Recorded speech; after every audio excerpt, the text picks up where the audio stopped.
తాకట్లో ఉన్న బంగారాన్ని విడిపించి ఆ రోజున మార్కెట్ ధర కట్టి మిగిలిన డబ్బును మీకు అందిస్తుంది కొమ్మూరి గోల్డ్.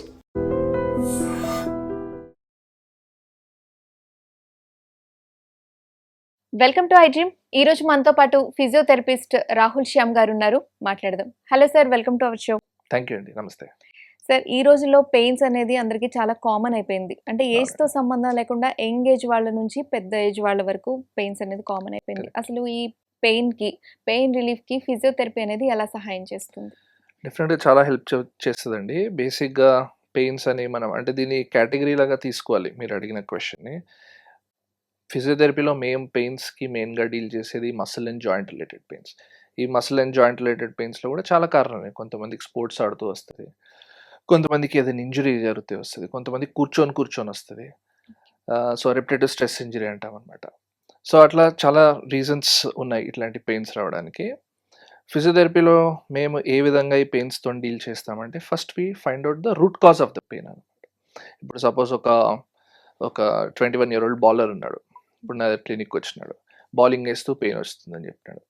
సో తన పెయిన్ ఎక్కడి నుంచి వస్తుంది, ఆ జాయింట్ నుంచి వస్తుందా, లోపల ఉండే మసిల్ నుంచి వస్తుందా, దాన్ని ఐడెంటిఫై చేసి ఇప్పుడు ఆయా పర్సన్కి ఏవైతే పెయిన్ వస్తుందో దాన్ని మేము డిఫరెంట్ విధాలుగా డీల్ చేస్తాము. ఫస్ట్ ఎలక్ట్రోథెరపీ అంటాం. అంటే కొన్ని మొడాలిటీస్ ఉంటాయి ఫిజియోథెరపీలో, కొన్ని ట్రీట్మెంట్ విధానాలు ఉంటాయి అన్నమాట. Ultrasound, TENS, shock wave therapy లాంటివి.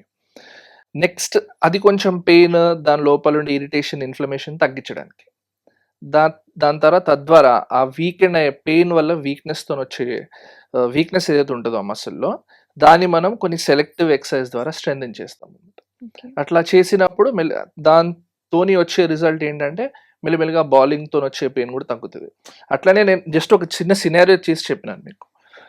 ఎల్డర్లీ వాళ్ళకి అనుకోండి, సపోజ్ ఒక 50 year old 50 or 55 year old ఒక పెద్దవాళ్ళు ఉన్నారు.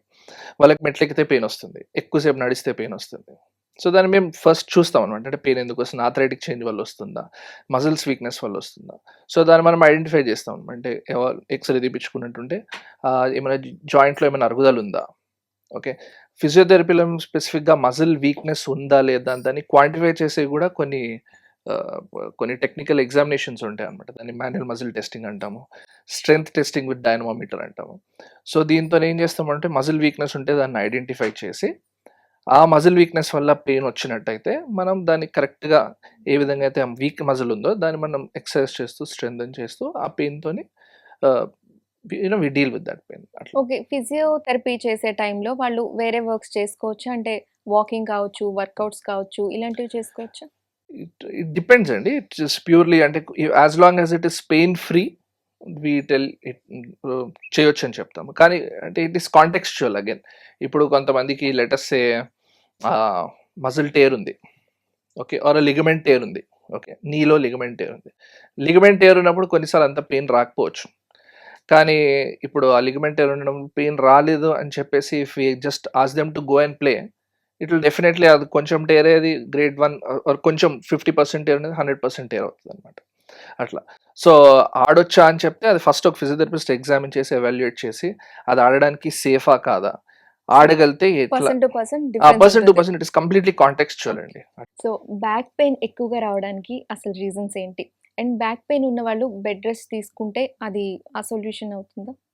లేదండి, bed rest is not the solution. దీనిలో కూడా bed rest is a solution only for కొంతమంది పేషెంట్స్ వరకు. ఎవరికైతే కొంతమందికి స్లిప్ డిస్క్ అంటాం అనమాట. ఓకే, డిస్కోజెనిక్ పెయిన్స్ అంటే మనకైతే సడన్గా ఉదయం లేవగానే బ్రష్ చేస్తూ పట్టేసింది, చాలా హారిబుల్ పెయిన్ ఉంటుంది, అది అక్యూట్ లో బ్యాక్ పెయిన్ అంటాం. అట్లాంటి పెయిన్స్ ఉంటే ఆ పెయిన్ లెవెల్ 10 out of 10 ఉంటుంది. సో అట్లాంటి వాళ్ళకి మేము బెడ్ రెస్ట్ తీసుకోమని చెప్తాం. 2 days or 3 days or 1 week or 10 days depending on how much symptoms does that patient have. ఎంత వ్యాధి లక్షణం ఎంత ఉందో దాన్ని బట్టి బెడ్ రెస్ట్ తీసుకోమని చెప్తాం. అక్యూట్ లో బ్యాక్ పెయిన్ అంటే అది. ఇప్పుడు క్రానిక్ లో బ్యాక్ పెయిన్ అంటే ఇది వేరే కేసు. అంటే కొంతమందికి బాగా కూర్చొని వస్తుంది. సపోజ్ సాఫ్ట్వేర్ ఎంప్లాయీస్ అనుకోండి, ఉదయం నుంచి సాయంత్రం వాళ్ళు సిస్టమ్ ముందు కూర్చొనే ఉంటారు. ప్లస్ వాళ్ళ లైఫ్ స్టైల్స్ కూడా ఎట్లా ఉంటాయంటే మార్నింగ్ లేచిన దగ్గర నుంచి కూర్చోవడం, మళ్ళీ కార్లో కూర్చోవడం, ఆఫీస్లో కూర్చోవడం, ఇంటికి వచ్చిన తర్వాత టీవీ చూస్తూ కూర్చోవడం, మళ్ళీ పడుకోవడం.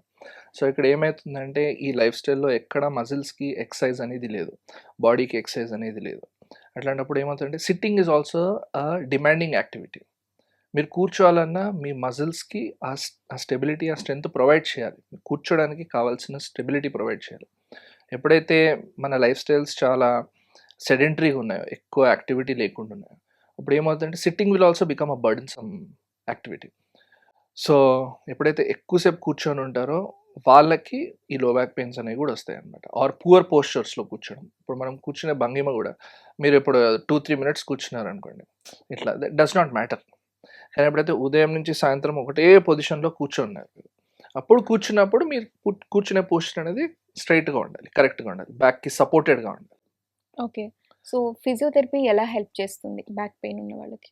కరెక్ట్ అండి. సో, ఇప్పుడు ఆ బ్యాక్ పెయిన్‌లో కూడా మనకి ఇంకొంచెం వివరంగా మాట్లాడుకుంటే దానిలో కొన్ని టైప్స్ ఉంటాయండి. ఓకే. మెకానికల్ లో బ్యాక్ పెయిన్ అంటామనమాట. అంటే ఎవరికైతే ఇప్పుడు నేను చెప్పినట్టు సాయంత్రం వరకు కూర్చొని మైల్డ్‌గా పెయిన్ వస్తుందంటే అట్లాంటి వాళ్ళకి మేము జనరల్‌గా కౌన్సెలింగ్ చేస్తాం. పోస్చర్ కౌన్సెలింగ్ చేస్తాం. ఎట్లా కూర్చోవాలో సరైన విధంగా కూర్చొని కొన్ని ఎక్సర్సైజెస్ చేయమని చెప్తాం. ఇట్లాంటి వాళ్ళని కొంచెం పెయిన్ కొంచెం అగ్రెసివ్‌గా ఉందనుకోండి, కొంచెం ఎక్కువుంది. పెయిన్ లో బ్యాక్ నడుం పైనే కాకుండా కాళ్ళ కింది వరకెళ్తుంది. అప్పుడు ఆ ట్రీట్మెంట్ అనేది కొంచెం మారుతదనమాట. అంటే ఆ పెయిన్ ఉంటే ఏ లెవెల్ నుంచి వస్తుంది, మనకి వెన్నుపూసల లోలో లంబార్ లెవెల్ అంటామన్నమాట. ఎక్కడైతే లో బ్యాక్ ఉంటదో, ఏ లెవెల్ నుంచి వస్తుంది, దాన్ని బట్టి ఫిజియోథెరపీలో దానికి కొన్ని ట్రీట్మెంట్స్ ఉంటాయి. లైక్ ఐఎఫ్టీ కానివ్వండి, టెన్స్ కానివ్వండి, ఇవన్నీ టెక్నికల్ ట్రీట్మెంట్స్ అనమాట. అంటే ఆ నడుము నుంచి వచ్చే పెయిన్ తగ్గించడానికి, ఆ నరం నుంచి వచ్చే నొప్పి కొంచెం తగ్గించడానికి. దాని తర్వాత ఒక్కసారి అంటే ఆ ట్రీట్మెంట్, ఆ TENS treatment, ultrasound treatment, that is not the whole and sole thing. కాకపోతే అది కొంచెం that is a part of the treatment.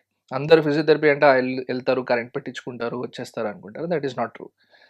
అది ఆ కరెంట్ పెట్టడమో, సారీ, ఆ ఎలక్ట్రోథెరపీ చేయడం అనేది that is just a part of the treatment. దాని తర్వాత మేము ఇంకొక set of treatment manual therapy అంటాం అనమాట.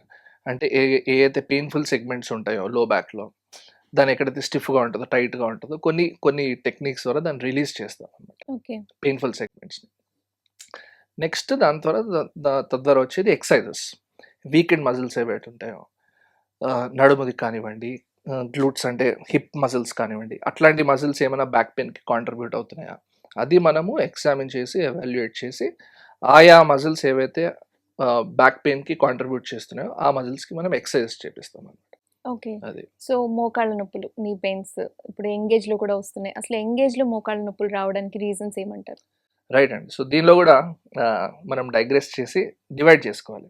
ఇప్పుడు యంగ్ ఏజ్ అంటే లెట్స్ సే 8 నుంచి ఒక టీన్స్‌లో ఉండే వాళ్ళకి, ఓకే, అట్లాంటి వాళ్ళకి రిపిటేటివ్ స్ట్రెస్ ఇంజరీ పెయిన్స్ అంటాం అనమాట. ఎందుకంటే ఆ ఏజ్లో ఏమవుతుందంటే మన ఎముకలు అనేది పెరుగుతున్నాయి, గ్రోత్ స్పర్ట్ పెయిన్స్ అంటాం అనమాట. అంటే let us say there is a young school going kid who is playing football రెగ్యులర్గా ఫుట్బాల్ ఆడుతున్నారు. వాళ్ళకి కొంతమందికి మోకాలు నొప్పులు వస్తాయి. అంటే దాన్ని ఆష్గుడ్ స్లాటర్స్ అంటాం అనమాట. ఎందుకు బాగా ఆడితే ఏమవుతుందంటే అట్లాంటి వాళ్ళలో ఎముకలు పెరుగుతున్నాయి కాబట్టి ఇప్పుడు ఆ stress of the sport is more such that the joint can take. So అట్లాంటప్పుడు దానికి మేము ఆడడం ఆపేయండి అట్లా అని చెప్పము. కానీ ఒకవేళ ఆ మజిల్, క్వాడ్రిసెప్ అనే మజిల్ కనుక వీక్ ఉన్నది అనుకోండి, దాన్ని మనం ఐడెంటిఫై చేసి కొంచెం స్ట్రెంథనింగ్ చేసి ఆడే యాక్టివిటీస్ ఏవైతుంటాయో దాన్ని కొంచెం దాన్ని కర్టైల్ చేయమని చెప్తాం. కెపాసిటీ ఉన్నదానికన్నా ఎక్కువ స్ట్రెస్ తీసుకోవడం ఎక్కువ వల్ల స్ట్రెస్ తీసుకుంటే వస్తది. అది వస్తుంది. In teenagers. Okay. Let us say in the teens తర్వాత నీ పెయిన్స్ రావడానికి కూడా చాలా కారణం. లిగమెంట్ టేర్ వల్ల వస్తుందా?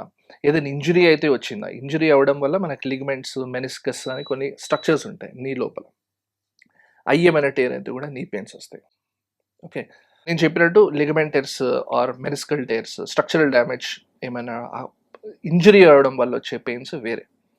ఓకే. మళ్ళీ రెపిటేటివ్ స్ట్రెస్ ఇంజరీ అంటాము దీనిలోనే. అంటే let us say there is a 25 or 28 year old who suddenly started to, ఇప్పుడు నేను వెయిట్ తగ్గాలి, నేను కొంచెం ఫిట్ అవ్వాలని చెప్పేసి ఒకటేసారి వాల్యూమ్ ఆఫ్ ఎక్సర్సైజ్ ఎక్కువ చేశారనుకోండి. It can be running on the treadmill or it can be running outside on hard surfaces. అట్లాంటి వాళ్ళకి మోకాలు చిప్పల్లో నొప్పులు వస్తాయి. మోకాలు చిప్పలు వేరే, మళ్ళీ మోకాలు లోపల నుంచి వచ్చే నొప్పి వేరే. ఓకే. ఆ మోకాలు నీ క్యాప్ పెయిన్స్ అన్నమాట. అట్లాంటి వాళ్ళకి ఆ నీ క్యాప్ పెయిన్స్ వస్తాయి. ఓకే. సో అది it is individual and it is contextualise, ఎవరికి ఎట్లాంటి పెయిన్స్ వస్తాయి అని చెప్పేసి. సో, కిడ్స్‌లో కూడా మనం వింటూ ఉంటాం. అవునండి. 4 ఇయర్స్, 5 ఇయర్స్ పిల్లలు కూడా చెప్తూ ఉంటారు మోకాళ్ళ నొప్పి, అంటే కాళ్ళు నొప్పిగా ఉందని చెప్తుంటారు. అంటే వాళ్ళు ఎక్కువ ఆడడం వల్ల నొప్పి వస్తుందంటారా? ఒక రకంగా అంతే అండి.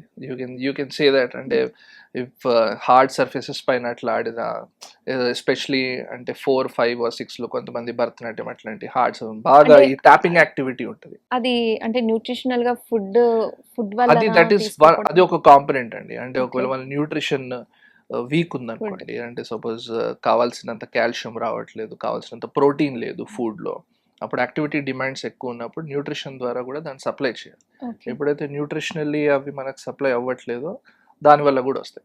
Mechanical stress of the activity వల్ల కూడా వస్తాయి అట్లా. సో ఈ పెయిన్స్ ఉన్న వాళ్ళకి ఫిజియోథెరపీ అనేది ఎలా స్టార్ట్ చేస్తారు? అది ఎన్ని మంత్స్ ప్రాసెస్? దీని గురించి ఎక్స్‌ప్లెయిన్ చేస్తారా? రైట్ అండి. ఇది కూడా అగైన్ ఇట్ ఇస్ కాంటెక్చువల్. ఇప్పుడు ఒక్కొక్కరికి ఒక్కొక్కలా ఉంటుంది. అందరికి ఒకటే ప్రిస్క్రైబ్డ్ ఫార్మాట్ లాగా ఉండదండి ఫిజియోథెరపీ అనేది. ఓకే. ఇప్పుడు ఒక యంగ్ పిల్లోడు వచ్చినాడు, ఫస్ట్ స్టేజ్ వైస్ చెప్పండి. స్టేజ్ వైజ్ చెప్తాం. సో సపోజ్ ఇప్పుడు మీరు చెప్పిన ఎగ్జాంపుల్కి ఒక 4 or 5 year old పేషెంట్ వచ్చినాడు. సో ఫస్ట్ మేము ఎగ్జామిన్ చేస్తాం. అంటే ఫస్ట్ ఈ పేషెంట్కి ఫిజికల్ రీజన్స్ వల్లనే పెయిన్ వస్తుందా, ఆర్ ఏమైనా వైటమిన్ డి లెవెల్స్ అట్లాంటివి తక్కువ ఉండడం వల్ల వస్తుందా, అట్లాంటి మాకు డౌట్ ఉన్నట్టుంటే వీ విల్ జనరలీ ఒక ఫిజిషియన్ని కలవండి, లేకపోతే ఒక పీడియాట్రిషియన్ని కలవండి అని రిఫర్ చేస్తాం. లేదు ప్యూర్గా ఫిజికల్ రీజన్ మజిల్ వీక్నెస్ వల్ల వస్తుంది అట్లా వస్తుందంటే మనం ఏదైతే మజిల్స్ వీక్ ఉన్నాయో దాన్ని ఐడెంటిఫై చేసి కొన్ని ఎక్సర్సైజెస్ చేయమని చెప్తాం. యూజువలీ 4-5 years చాలా తక్కువ లేండి, కానీ ఓకే. యూజువల్ టీన్స్లో ఎక్కువ వస్తాయి అన్నమాట ఇట్లాంటివి. సో టీనేజ్ టైంలో ఒకవేళ మోకాళ్ళ నొప్పులు వస్తే వాళ్ళకి ఫిజియోథెరపీ అనేది ఎన్ని డేస్ పడుతుంది? అంటే మీరు డిఫరెంట్ అన్నారు person to correct person, correct. But ఎక్కువ మోస్ట్లీ. అంటే ఫిజియోథెరపీ అంటే వాళ్ళకి ట్రీట్మెంట్ లాగా అంటూ ఏమీ చేయమండి. ఇప్పుడు కామన్గా నీ టీనేజర్స్లో వచ్చే నీ పెయిన్స్కి one of the common reason Osgood's Schlatter's అంటాం అనమాట. అంటే గ్రోత్ స్పర్ట్, ఈ పెరిగే ఎముకల పైన బాగా స్ట్రెస్ పడుతుంది. సో అప్పుడు ఏమవుతుందంటే ఆ మోకాలు చిప్ప ఎక్కడైతే మనకి ఆ మోకాలు చిప్ప టెండన్ ఇన్సర్ట్ అవుతుందో అక్కడ పెయిన్ వస్తుంది. సో అట్లాంటి వాళ్ళకి ఏం చెప్తామంటే కొన్ని ఎక్సర్సైజ్ చెప్తాం, పంపించేస్తాం. అంతేగాని దీనికి మీకు ఫిజియోథెరపీ ట్రీట్మెంట్ అవసరం అట్లా ఏమి ఉండదు. మరి వాళ్ళకి ట్రీట్మెంట్ ఏంటంటే బేసిక్గా లెవెల్ ఆఫ్ యాక్టివిటీని కొంచెం తగ్గించుకోవాలి.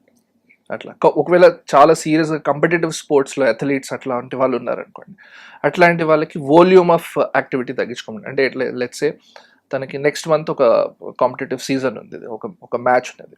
సో వాళ్ళు ముందర నుంచే ప్రిపరేషన్ ఎప్పటి నుంచో స్టార్ట్ చేస్తారనమాట. సో స్టార్ట్ చేసినప్పుడు వాళ్ళ పేరెంట్స్కి కానీ లేకపోతే వాళ్ళ కోచ్ కానీ కౌన్సిల్ చేస్తాం. అంటే currently the level of activity the kid is doing is more. So weekly ఒక 6 days 7 days ట్రైనింగ్ సెషన్ కంటే 4 or 5 hours ట్రైనింగ్ సెషన్ కంటే ఆ పెయిన్ ఉన్నంతసేపు కొంచెం తగ్గించుకోమని చెప్పి ఒక 40%, 50% అట్లా తగ్గించమని చెప్పి. But usually the advice is never to stop playing, because playing, winnowing, these things give meaning to life. అట్లాంటివి మనం ఆపేసినాం అనుకోండి ఇంకా చేసేది లేదు. So okay. ఓల్డ్ ఏజ్ వాళ్ళకి ఎప్పటి నుంచో 5 years నుంచి 10 years నుంచి వాళ్ళకి పెయిన్స్ ఉంటూ ఉంటాయి. సో అది వాళ్ళకి ఫిజియోథెరపీ అసలు ఎంత అవసరం పడుతుంది అండ్ ఇది ఎన్ని మంత్స్ పడుతుంది? దీని గురించి ఎక్స్ప్లెయిన్ అంటే చేస్తారు. ఎట్లా బ్యాక్ పెయిన్, మోకాళ్ళ నొప్పులు 55-60 years వాళ్ళకి మోకాళ్ళ Correct. నొప్పులు ఎప్పటి నుంచో ఉన్నాయి. So Right. వాళ్ళకి ఫిజియోథెరపీ అనేది ఎంత మేరకు వాళ్ళకి హెల్ప్ చేస్తుంది? డెఫినెట్గా హెల్ప్ చేస్తుందండి. ఇప్పుడు యూజువలీ మన ఇంట్లో కానీ లేకపోతే సొసైటీలో మనం ఏమనుకుంటాం అంటే 50 తర్వాత మోకాలు నొప్పులు వచ్చినాయంటే మోకాలు అరిగిపోయినాయి, ఇంకా రేపో మాపో మనం నీ రీప్లేస్మెంట్ చేయించుకోవాలని ఒక అపోహ చాలా మందికి ఉంటుంది అనమాట. కానీ దట్ ఈస్ కంప్లీట్లీ అంట్రూ. ఇప్పుడు మనకు వయసు వస్తున్న కొద్ది వెంట్రుకలు ఎట్లా తెల్లబడతాయో, చర్మం ఎట్లా ముడతలు పడుతుందో, అట్లాగే లోపల ఉండే ఎముకల్లో కీళ్ళల్లో కూడా కొన్ని వేర్ అండ్ టేర్ చేంజెస్ అనేవి జరుగుతాయి అన్నమాట. ఆ వేర్ అండ్ టేర్ చేంజెస్ జరిగిన ప్రతి వారికి పెయిన్స్ వస్తాయని ఇట్స్ నాట్ మ్యాండేటరీ, అందరికీ వస్తాయని అట్లా రూల్ ఏమీ లేదు. కొంతమందికి వేర్ అండ్ టేర్ చేంజెస్ కొంచెం అగ్రెసివ్గా వస్తాయి, కొంతమందికి మెల్లిమెల్లిగా వస్తాయి. సో ఆ వేర్ అండ్ టేర్ చేంజెస్ వల్ల వచ్చినప్పుడు ఏమవుతుందంటే మోకాళ్ళ నొప్పులు వచ్చినప్పుడు మోకాలు పైన ఉండే కండరాలు ఏవైతే ఉంటాయో, core muscles, quadricep muscles, hamstring, తొడ కండరాలు అన్నీ కూడా మెల్లిమెల్లిగా పెయిన్ వల్ల మజిల్స్లో వీక్నెస్ వస్తుంది. మజిల్స్లో వీక్నెస్ ఉండడం వల్ల పెయిన్ వస్తుంది. పెయిన్ వల్ల మెల్లిమెల్లిగా యాక్టివిటీ కూడా తగ్గించేస్తారనమాట. ఇది వరకు వాకింగ్ చేసేది అది కూడా ఆపేస్తారు, వారు ఎక్కువసేపు నిల్చుంటే పెయిన్ వస్తుంది కాబట్టి అది కూడా ఆపేస్తారు. సో అప్పుడు ఏమవుతుంది, కండరానికి యాక్టివిటీ తక్కువైపోతుంది. కండరానికి యాక్టివిటీ తక్కువ అవడం వల్ల కండరం వీక్ అవుతుంది, దానివల్ల మళ్ళీ పెయిన్ వస్తుంది. సో అదొక సైకిల్ లాంటిది అనమాట. సో అప్పుడు మనం ఏం చేస్తామంటే వాళ్ళ పెయిన్ లిమిట్స్లో వాళ్ళు ఎంత యాక్టివిటీ చేయగలుగుతారు, ఆ పెయిన్ఫుల్ జాయింట్ పైన కింద ఉండే మసిల్స్ని మనము ఎక్సర్సైజ్ ద్వారా కొన్ని సెలెక్ట్ ఎక్సర్సైజ్ అంటే అన్ని ర్యాండమ్గా జిమ్లో చేసే ఎక్సర్సైజ్లా కాకుండా కొన్ని స్పెసిఫైడ్ ఎక్సర్సైజ్ ఉంటాయి. కొన్ని మజిల్స్ ఏ మజిల్స్ అయితే వీక్ ఉన్నాయో దానికి చెప్తాం. అట్లా చేసినట్టయితే యూజువలీ చాలా మందికి మంచి రిజల్ట్స్ వస్తాయి. ఓకే. సో షోల్డర్ పెయిన్ వస్తుంటుంది చాలా మందికి. కరెక్ట్ అండి. సో దీన్ని అంటే ఎన్ని డేస్ పాటు షోల్డర్ పెయిన్ వస్తే దాన్ని సీరియస్‌గా తీసుకోవాలి? లేదా 1 డే 2 డేస్ వస్తే దాన్ని నెగ్లెక్ట్ చేయొచ్చా? దీని గురించి రైట్ అండి. ఇప్పుడు షోల్డర్ పెయిన్ అంటే ఏమైనా ఇంజరీ జరిగి పెయిన్ వస్తుంది అనుకోండి. సపోజ్ కింద పడ్డారు, మెట్ల పై నుంచి కింద పడ్డారు. ఓకే, సో ఆ నెక్స్ట్ డే నైట్ నుంచే పెయిన్ స్టార్ట్ అయింది. ఆర్ స్వెల్లింగ్ వచ్చింది, కొంచెం ఎర్రగా అయింది చర్మం అక్కడంతా, అంటే దాన్ని నెగ్లెక్ట్ చేసుకోకుండా వెంబటే చూపించాలి. ఈధర్ మీ ఫిజియోథెరపిస్ట్ కానీ ఆర్థోపెడిషన్ కానీ వెళ్ళి చూపించాలి. ఒకవేళ ఎముకకి ఏమైనా ఇంజరీ అయిందని సస్పెక్ట్ చేసినట్టయితే ఒక ఎక్స్రే లాంటివి తీపిస్తారనమాట. లేదు ఎముకకి ఎట్లాంటి ఇంజరీ లేదు, మజిల్ ఇంజరీ అని సస్పెక్ట్ చేస్తున్నామంటే యూజువలీ అది అయిన ఎంబటే ఏం చేస్తామంటే కొన్ని రోజులు బ్రేక్ తీసుకోమని చెప్తాం పేషెంట్స్కి. ఏం యాక్టివిటీ చేయకండి, మీ పెయిన్ ఫ్రీ లెవెల్స్లో చేయండి అని చెప్తాం. దాన్ని మీరు అడిగిన క్వశ్చన్కి ఎప్పుడు దాన్ని ఇగ్నోర్ చేయాలి, ఎప్పుడు దాన్ని ఇగ్నోర్ చేయొద్దంటే ప్యూర్లీ పేషెంట్ సైకాలజీ ఏంటంటే పెయిన్ ఎక్కువ లేకపోతే లైట్ తీసుకుంటారు, పెద్దగా దానికి ఏమి యాక్షన్ ఏం చేయరు. పెయిన్ ఎక్కువ ఉన్నట్టు ఆబ్వియస్లీ వెళ్తారు. ఎప్పుడు మనం డాక్టర్ దగ్గరికి వెళ్ళాలంటే షోల్డర్ పెయిన్లో చెయ్యి లిఫ్ట్ చేయడానికి రావట్లేదు, స్టిఫ్ అయిపోయింది, తల దూసుకోవడానికి కష్టంగా ఉంది, డే 1 లేదంటే కొన్ని డేస్ తర్వాత 2-3 డేస్. ఆబ్వియస్లీ ఎవ్వరు ఫస్ట్ డే రారండి, కొన్ని రోజులు ఆగే వస్తారు అనమాట. సో అటు సైడ్ పెయిన్ఫుల్ షోల్డర్ పైపు తిరిగి పడుకుంటే చాలా పెయిన్ వస్తుంది. అట్లాంటప్పుడు ఒకసారి వెళ్ళి ఎవాల్యుయేట్ చేయించుకోవాలి. ఒకసారి వెళ్ళి మీ ఫిజియోథెరపిస్ట్కి చూపించాలి ఎందుకు వల్ల వస్తుంది. ఫ్రోజన్ షోల్డర్ వల్ల వస్తుందా? ఫ్రోజన్ షోల్డర్ అంటే అది మూమెంట్స్ అన్ని ఫ్రీజ్ అయిపోతాయి అనమాట, కదలడానికి రాదు షోల్డర్, దానివల్ల వస్తుందా? లోపల ఏదైనా మజిల్ టేర్ వల్ల వస్తుందా? దాన్ని ఐడెంటిఫై చేసి what ever is necessary in terms of physiotherapy అది చెప్తాం అనమాట patients. Okay. So sedentary life style ఉన్న వాళ్ళకి అసలు ఇంకా ఏ ప్రాబ్లమ్స్ వస్తాయి? వాళ్ళకి ఏ ప్రాబ్లమ్స్ వచ్చే ఛాన్సెస్ ఎక్కువ ఉన్నాయి? కామన్గా అయితే మేము క్లినిక్లో చూసేది neck pains, back pains, hip pains, నీ పెయిన్స్, ఇట్లాంటివి కామన్గా వెన్నుపూస నొప్పులు అంటారు కదా, అది చాలా కామన్గా ఉంటాయి. ఎందుకంటే మెయిన్గా పోస్చరల్ రీజన్స్ వల్ల. ఎందుకంటే ఎవరైతే సిస్టమ్ ముందు ఎక్కువసేపు కూర్చొని ఉంటారో ఫస్ట్ కూర్చునే ఏదైతే పోస్చర్ ఉంటుందో అది రాంగ్ పోస్చర్లో కూర్చుంటారు. ల్యాప్టాప్ అనేది ఈ కరెక్ట్గా లిటరలీ ఈ లెవెల్కి ఉంటుంది మోస్ట్ ఆఫ్ దెమ్. అప్పుడు ఏమవుతుంది, ఇట్లా గూని పెట్టి కూర్చుంటారు అనమాట. గూని పెట్టినప్పుడు మీ స్పైన్ ఉండాల్సిన పొజిషన్లో కంటే మనకు బెండ్ అయి ఉంటుంది. అట్లా 2-3 నిమిషాలు చేస్తే ఏం కాదు, కానీ మార్నింగ్ టు ఈవినింగ్ అట్లా వారాలు తడబడి, నెలలు తడబడి, సంవత్సరాలు తడబడి అట్లనే కూర్చొని యాక్టివిటీ లేకుండా స్ట్రైట్గా ఉండాలి. సో అట్లాంటప్పుడు బ్యాక్ పెయిన్స్. సో సిస్టమ్ అనేది ఎప్పుడు కూర్చున్నప్పుడు ఏం చేయాలంటే స్క్రీన్ని ఐ లెవెల్లో పెట్టుకోవాలి. ఇట్లా కింద కాకుండా laptop or desktop what ever it is I లెవెల్లో పెట్టుకోవాలి. ఐ లెవెల్లో పెట్టుకుంటే అట్లీస్ట్ అదొక మనకి ఒక ఇన్సెంటివ్ లాగా ఉంటుంది స్ట్రైట్గా కూర్చోవాలని చెప్పి. దాని తర్వాత ఎవ్వరు కూడా ఎంత స్ట్రైట్గా కూర్చోమని చెప్పినా the human tendencies to slouch. So అప్పుడు ఏం చేయాలంటే బేసిక్గా మేము పేషెంట్స్కి ఏం చెప్తాం, ఎవ్రీ 20 minutes ఒకసారి లేవాలి. 20-20 రూల్ అంటే ఎవ్రీ 20 minutes ఒకసారి లేచి ఒక 20 minutes నడిచి వచ్చి కూర్చోం. Okay, 20 minutes walk every 20 minutes ఒకసారి, 20 minutes కాదు, ఎవ్రీ 20 minutes ఒకసారి లేచి అట్లీస్ట్ ఒక 20 steps తీసుకొని వచ్చి కూర్చోాలి. Okay, that is to destress your spine. Physiotherapy గురించి చాలా మందికి అవగాహన ఉండదు. సో ఫిజియోథెరపీ సెషన్లు అసలు ఎలా జరుగుతాయి? రైట్, అగైన్ అండి అది పేషెంట్ టు పేషెంట్ని పట్టి ఉంటుందండి. ఇప్పుడు ఫిజియోథెరపీలో కూడా మనకి చాలా టైప్స్ ఉంటాయి అనమాట. ఓకే, ఆర్థోపెడిక్ ఫిజియోథెరపీ అంటారన్నమాట. ఆర్థోపెడిక్ ఫిజియోథెరపీ అంటే మనకి బేసిక్ కీళ్ళ నొప్పులు, కండరాల నొప్పులు, సర్జరీ అయిన తర్వాత ఏంటంటే ఎముకలకు కానీ కీళ్ళకు కానీ లిగమెంట్స్కి కానీ అయిన సర్జరీ తర్వాత చేసే ఫిజియోథెరపీ అది వేరే. మళ్ళీ న్యూరలాజికల్ ఫిజియోథెరపీ అంటే ఎవరికైతే కొంతమంది పేషెంట్స్కి పక్షవాతం వస్తుందో లేకపోతే వేరే న్యూరలాజికల్ నరాల ఇష్యూల వల్ల వచ్చే వీక్నెస్ వల్ల దాది ఫిజియోథెరపీ సపరేట్.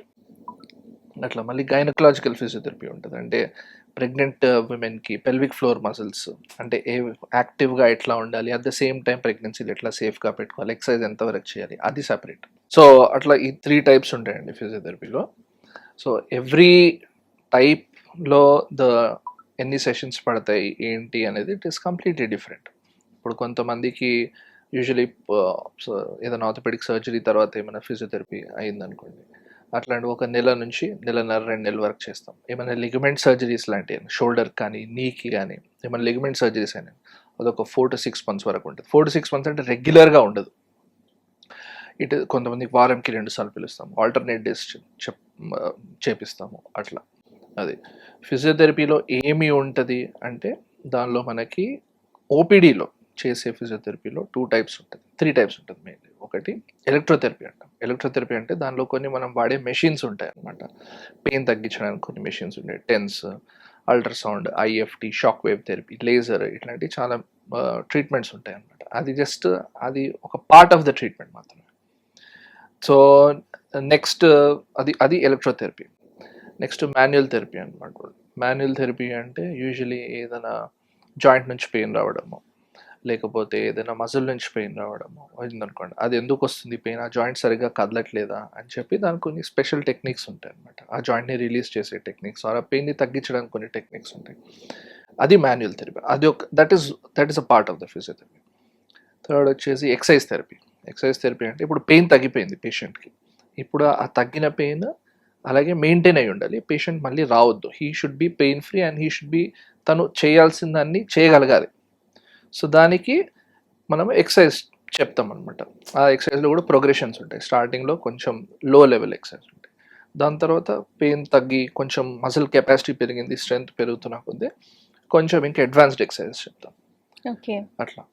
సో చాలా మందికి ఫిజియోథెరపిస్ట్ని ఎప్పుడు కన్సల్ట్ అవ్వాలనేది ఐడియా ఉండదు. సో పెయిన్ ఏ స్టేజ్లో ఉన్నప్పుడు ఫిజియోథెరపిస్ట్ని కన్సల్ట్ అవ్వాలి? కరెక్ట్ అండి. So usually most of suppose మనం జాయింట్ రిలేటెడ్ ఉంటుందండి, అది కూడా కాంటెక్స్చువల్. సపోజ్ ఒక బ్యాక్ పెయిన్ ఉందనుకోండి, అది చాలా సివియర్గా లేదు, 2-3 days అయింది, పర్లేదు, యూ క్యాన్ ఇగ్నోర్ ఇట్. ఎప్పుడైతే ఒక 4 days 5 days దాటింది, వారం దాటింది, మీకు ఇబ్బంది పడుతున్నారు, మీ డైలీ యాక్టివిటీస్ అన్నీ దాంతో ఎఫెక్ట్ అవుతున్నాయి అన్నప్పుడు మీరు వితౌట్ ఎనీ థింకింగ్ వెళ్ళి ఫిజియోథెరపిస్ట్ని కలవాలి. ఆర్ బ్యాక్ పెయిన్ అనే కదా, any pain to that matter, if it is మీ పెయిన్ టాలరెన్స్ని దాటినది, మీ డైలీ యాక్టివిటీస్ని ఎఫెక్ట్ చేస్తుంది, మీరు చేయాలి, either it can be sitting or it can be driving your bike or నడవడము, ఏ యాక్టివిటీ మీకు ఇంపాక్ట్ చేస్తుంది, అది చేయలేకపోతున్నారు పెయిన్ వల్ల అంటే ఫస్ట్ అది వెళ్ళి ఒకసారి ఫిజియోథెరపిస్ట్ని కలిసి ఎవాల్యుయేట్ చేయించుకోవాలి. ఎందుకు వస్తుంది, దానికి కారణం ఏంటి, ఫిజియోథెరపీ అవసరమా లేదా అని చెప్పేసి ఒకసారి మీ ఫిజియోథెరపిస్ట్ దాన్ని ఎగ్జామిన్ చేసి చెప్తారు. ఓకే. సో బ్యాక్ పెయిన్కి బెస్ట్ ఎక్సర్సైజెస్ ఏంటి? బ్యాక్ పెయిన్కి చాలా ఉంటాయండి. So usually what we say is any exercise good exercise.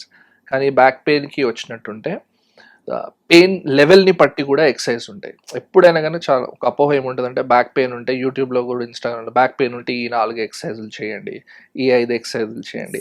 అది అందరికీ వర్కౌట్ కాదు. ఒక 100 మంది చూస్తే దానిలో 2 3 అది వర్కౌట్ అవుతుంది. అది సో మనం బ్యాక్ పెయిన్ వస్తుంది దేనివల్ల వస్తుంది, దాన్ని ఐడెంటిఫై చేసుకొని కొన్ని ఎక్సర్సైజ్ చెప్తాం. బట్ కొన్ని safe exercises which everybody can do is, మనం యూట్యూబ్లో కొట్టిన ఎక్కడైనా బ్యాక్ ఎక్స్టెన్షన్ ఎక్సర్సైజ్ అంటాం, దాన్ని యోగాలో భుజంగాసన్ అంటారు. అట్లాంటిది హిప్ ఎక్స్టెన్షన్ ఎక్సర్సైజ్ అంటాం, అంటే బోర్లో పడుకొని మోకాలు బెండ్ చేయకుండా స్ట్రైట్గా లేపేది.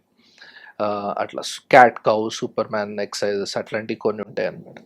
అవి చేసినట్టయితే మీ బ్యాక్ మజిల్స్కి కొంచెం కాంట్రాక్షన్ వచ్చి కొంచెం స్ట్రాంగ్ అవుతాయి అట్లా. సో పెయిన్ రిలీఫ్కి చేసుకునే ఈ ఫిజియోథెరపీ సెషన్స్ అనేవి అంటే కష్టంగా ఉంటాయా చేయడానికి, లేదంటే వాళ్ళకి చాలా మందికి ఐడియా ఉండదు ఎలా ఉంటుంది అనేది. సో దీని గురించి ఎక్స్ప్లెయిన్ చేస్తారు? షూర్ అండి. ఎప్పుడైనా ఫిజియోథెరపీ సెషన్ అనేది it should not be very painful అండి. ఓకే, మీరు పేషెంట్ వచ్చిందే మా దగ్గర నొప్పి తగ్గించాలని చెప్పి, ఓకే, మేము వాళ్ళకి ఇంకా నొప్పి వచ్చేలాగా ట్రీట్మెంట్ చేయరు. సో ఏదో ఎక్సర్సైజ్ చేసినప్పుడు లేకపోతే ఏదైనా ట్రీట్మెంట్ చేస్తున్నప్పుడు కొంచెం పెయిన్ ఉంటుంది, అది వాళ్ళ టాలరెన్స్ లెవెల్ లోపలే ఉంటుంది.